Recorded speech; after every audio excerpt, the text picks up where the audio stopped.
back to another video. So I wanted to do a little introduction to this video just to let you know why we do sub-max and max testing. When I say us, I always mean me and my coach. Sometimes I say we and people are like, who are you talking to? And yeah, it'll be like me and my coach and my team.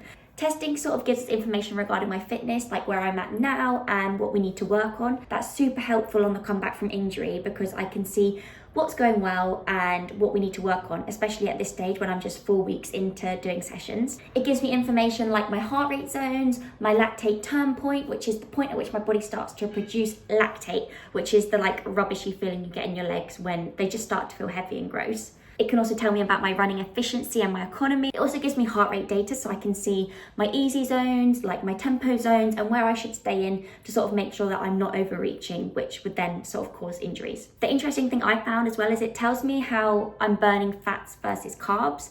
And interesting to see that the easier I'm running, I'm burning more fats than carbs, but at some point, as I pick up the pace, my body solely relies on carbohydrates, which just shows how important it is to fuel well and make sure you are getting enough carbs in. They're not bad. Anyway, I'll stop rambling now and get on with the video. I hope you enjoy it, and if you have any questions, just leave them in the comments section below. If you know me, you'll know I'm always early for everything, so I've got testing at 9:30, but I'm here at 9. Typical. I thought I was actually going to be kind of late or maybe on time today, but no, I'm still ahead of time.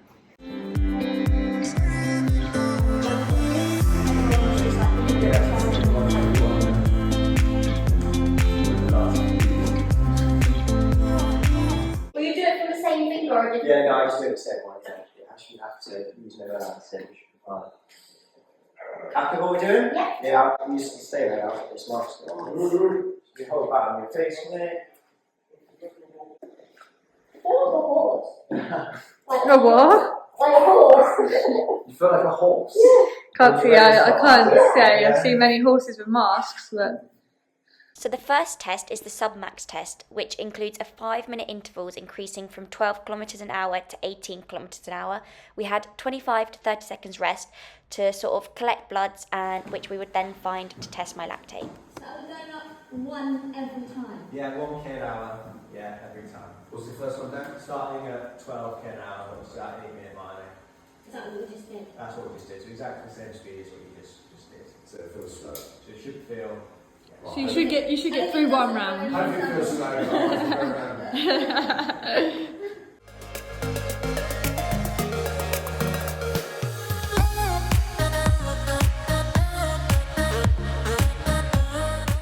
My dad was like, "No, just leave it for the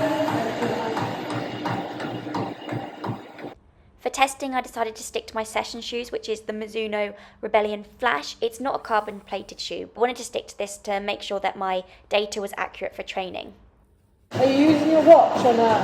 I put it on just so I know like the time. So you what?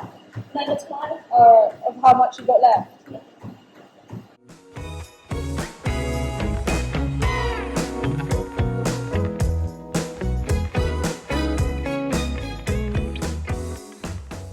So what's this data?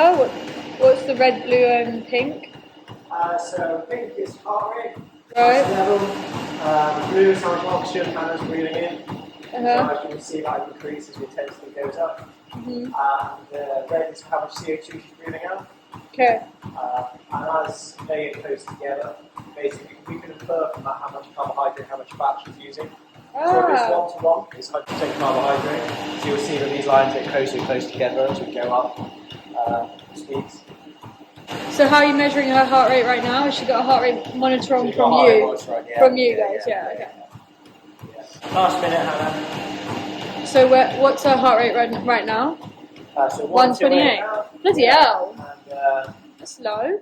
My heart rate just never really tends to get high. I've always wondered why my max is only about 167, 168, but doing this testing really showed me that I just naturally do have a very low heart rate.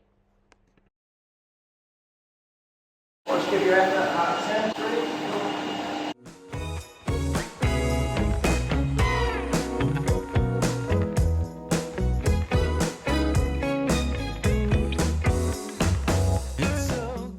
So the blood is then put in this machine which works out the lactate and can give you the data that you need. Okay, 3, 2, 1, and back. So 13 kilometers an hour is what, 7:30? Yeah.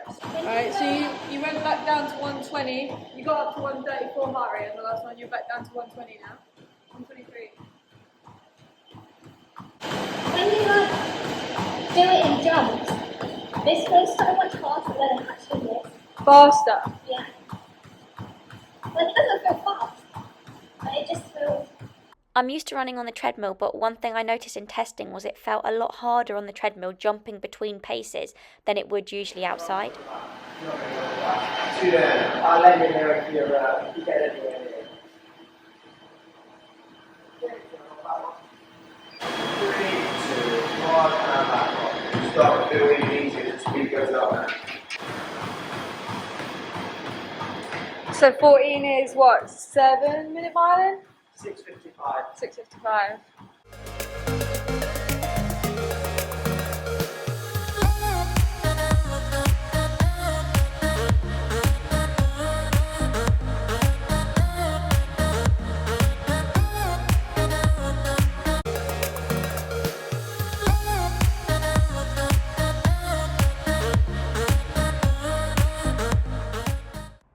So this graph shows the increases throughout each stage. So with every rep and interval, as my pace is increasing, you can see that everything else also increases. So the amount of oxygen I breathe in increases, how much carbon dioxide I breathe out increases, and my heart rate also naturally increases with the pace.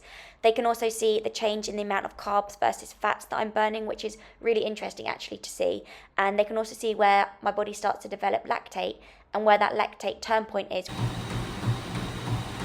I do 99% of my training in non-carbon plated shoes. I find this works for me and encourages all the little muscles to strengthen and work hard in training. Then when I'm in races and I put on my carbon plated shoes, I have the extra boost but also the extra strength to get even more out of them.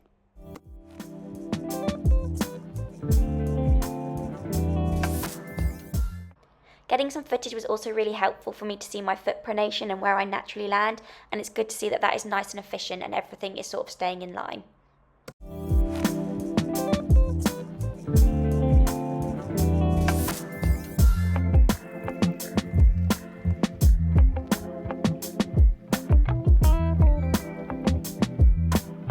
How is her heart rate at 161? I swear I started that.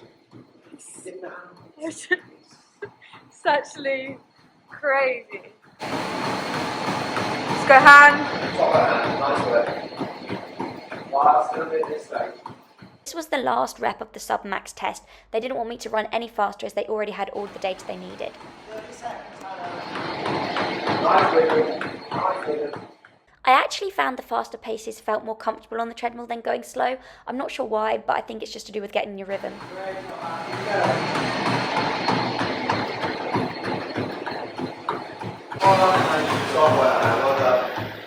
Nice hand. Effort.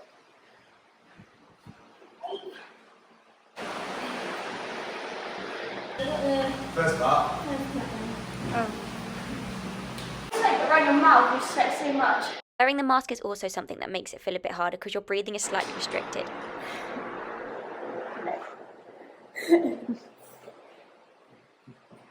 Is that as hard as you remember it last time? No, it did feel a bit better this time. I think. It helps knowing what you're used to, knowing Yeah. what to expect. Isn't it? Because I think it's mad how much harder, what like I could do in there how that feels for 5 minutes. Yeah. And outside for 40 minutes and it feels so much better. Yeah. It just feels so much harder. And I guess you've already got like the stopping and the starting. I think a lot of it's just perception and Yeah. psychological. It's not Yeah. actually like, because remember Trevor was really calibrated Having the mask on as well. Yeah, having the mask on, like, the environment, the fact that you know that you're getting tested. It's not bad. Really good hand. What is it like when you compare it to the last one? Lower. Lower. Is that No, better? slight jump then, but we'll see what this blood comes out now. The blood's before, and the heart, well, every heart rate's been lower for food. So that's every heart rate. So that's a really good kind of indication. So like lactates could be minimal, like you're looking for like bigger kind of jumps in numbers. So I think we've done less than we did last time Yeah. for where we're at Yeah. to mark So I last think last time. time I did the submax test near enough at this exact same time last year, also on the comeback from injury, so it was interesting to see how the results varied this time we've round. already done some like fast Yeah. and stuff, whereas Yeah. we've not really done that. No. Because anything that's been short, I've done it all on like minutes has been all a bit rough. Yeah, so it'll be good. And I would think almost, imagine yourself on the track running a controlled 72, but like feeling it a little bit, and then you're hitting like a bell of then, can you kick down then for another minute? But if you can't hit a whole minute, then just jump off. But think about, I would think about then in that trying to get as much air on board. Okay? So that rather than like because the mask can be quite constricting, can't it, Dan? So thinking about being as relaxed as possible. But it's just a Running-wise. minute, isn't it? Just like, so just think about getting that So air go on board. pretty quickly. Yeah, it does like. Oh, test will go compared to the instead of 5 the first 6 minutes, minutes. it should be fine for First 6 minutes, first 5-6 minutes, you won't even feel It's it. just easy in the back. Yeah. It might even make Think it about like your mini progression. It's a mini progression run. Yeah. But in the last kind of 2-3 minutes is where you get the numbers, right? What do I do if I'm like getting in it? I'll just. Yeah, if you can't go further, just jump off like you did, or just signal to me and I'll stop the treadmill. But I've done this hundreds of times, so I'll Yeah, know just- I know when you're about to stop, so I'll have my hand over the stop button and just take it off. But if in doubt, just jump off. In the VO2 max test, you increase your pace every minute with no rest until you're pretty near your max. So this one's your jam. Yeah, a bit more my thing, but not really. I like to stop after 4 minutes usually. That's just a warm up first of all. That's it.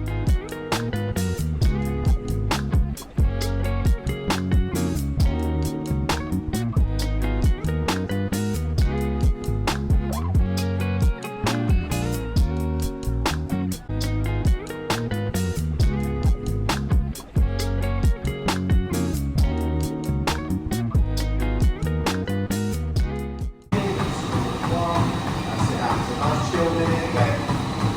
Smashing through this, man. Smashing through this. I would say my legs felt this earlier than I'd expected, but mostly because I'd already done the other test. Into it. Halfway down, halfway to this stage.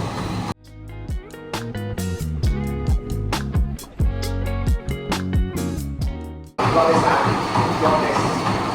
Control it. Really smooth. Keep going. Halfway. Keep going. Let's go, man. We've got this money coming up. You got this. Light on your feet now. Light on your feet. Nice minute now. Come on. Come on, that's it. Nice rhythm. Nice rhythm. We're near the track section now. Got this, Dan. That's it. Come on. Great job, Anna. Come on, Dan. 2, 1. Go on, Dan. Go on. Go on, like a boss. Go on. Go on, Dan. As far as you can. Away. Come on. 21k. Go on. As far as you can. Well done, well done, Dan. Nice job, man. Woo. Jesus Christ. What is that? This? How's that hand position is? Nice, Anna. Really good stuff. So well done. That's what that's like that last 2 stages, but it's the jump. Don't forget 20 to 21 is like, You can see from the steepness of the graph in the background how quickly the results shot up. it's a big jump, if that makes I sense. saw that if you went straight into it, it wouldn't feel as bad. Yeah.